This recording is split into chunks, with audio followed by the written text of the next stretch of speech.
गोपियों, समुद्र पे जाकर के खड़े होकर के कहना कि हे समुद्र देवता, यदि कृष्ण भगवान बाल ब्रह्मचारी हैं तो हमें रास्ता दे दे। सारी गोपनियां हंसने लगी। रात दिन तो हमारे संग रहते हैं और अपने आप को बाल ब्रह्मचारी कहते हैं। वाह, कैसा कन्हैया है।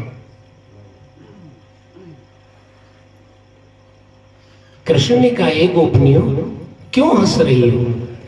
कि हम यूं हंस रहे हैं माधव, रात दिन तो आप हमारे साथ रासलीला करते हैं और अपने आप को ब्रह्मचारी कहते हैं। कि हे गोपियों, जो मैंने तुम्हें मंत्र दिया है उस मंत्र का पालन करो और जाइए। सारी गोपनियां हाथ में भोजन का थाल लिए कृष्ण भगवान के गुरु को भोग लगाने जा रही है और समुद्र पर खड़ी होकर के कहते हैं कि हे समुद्र देवता, यदि श्री कृष्ण भगवान बाल ब्रह्मचारी हैं तो हमें रास्ता दे दे। समुद्र पट करके दो हो गए, बीच से रास्ता निकल गया।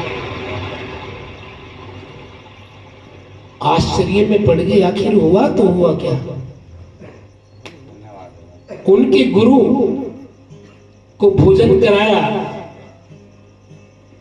और जब सारा भोजन गुरुदेव ने कर लिया तो कहने लगे, गुरुदेव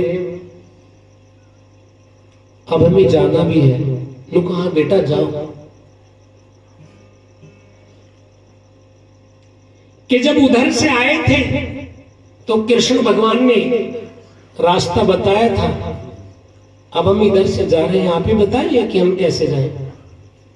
कि बस कुछ नहीं कहना, समुद्र पे जाकर के कहना कि हे समुद्र देवता, यदि कृष्ण भगवान का गुरु अन्न का त्यागी है तो रास्ता दे दे। तो ठाक्का मार के ऐसे कि ऐसी तो उसने बताई थी और उससे भी बड़ी अभी हमारे सामने सबके थाल खा गया और अन्न का त्यागी बन रहा। कि तुम जाओ तो जाकर के समुद्र पर खड़ी हो गई और कहने लगी, हे समुद्र देवता, भाई सीटी ना लग जाए, यदि श्री कृष्ण भगवान का गुरु अन्न का त्याग है तो हमें रास्ता दे दे। समुद्र फिर पट करके अलग अलग हो गया।